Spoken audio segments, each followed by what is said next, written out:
Labą dieną, kad žiūrėsit video. Tai va, kaip gražu, kaip dirba gamtos apsauga.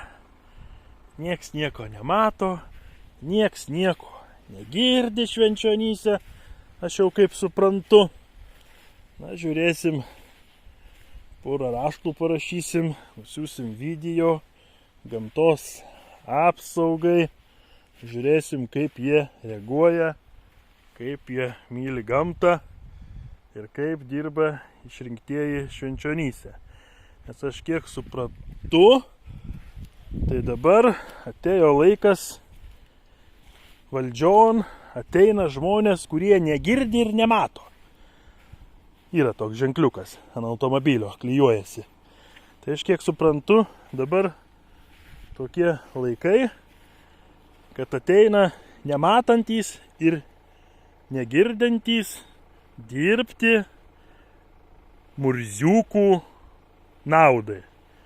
Murziukai tai yra mes, dirbantys, mokantys mokesčius.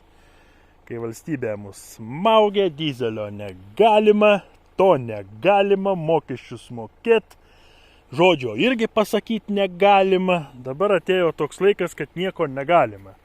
Bet labai stebiuosi, kaip prie kelio žinoma vieta Švenčionyse ir nieks nemato, nieks negirdi. Na, pabandysiu šitą reikalą pajudinti, pažiūrėsiu, kaip seksis. Net ir yra ženklai, atliekas pilti griežtai draudžiama. Bet nieks nemato, nieks negirdi, nieks nekontroliuoja, niekam neįdomu.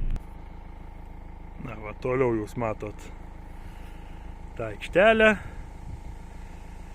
atliekų ir visi važiuojantys šiuo keliu nieko nemato. Kaip smagu. Mūsų valstybėje dabar yra daug aklų ir kurčių. Na va, pabaigai, finalui, kur randasi šita vieta. Atliekų supirkimo aikštelė. Tai čia yra Švenčionys, Švenčionėliai, daug kas žino šitą vietą. Tai va, prašom ir važiuodami priduoti į aikštelę padangų ar drabužių ar buitinės technikos, važiuodami keliu, nieks nemato, nieks negirdi, kad kažkas tai atsikrato neteisėtų būdu atliekų. Pabandysim pajudinti šitą dalyką, pažiūrėsim, kaip dirba Švenčionyse žalieji, baltas namas, žiūrėsim rezultatų. Per kiek laiko sureaguos, Švenčionyse yra ne vienas šiukšlynas, turėsiu laiko, pafilmuosiu. Žiūrėsim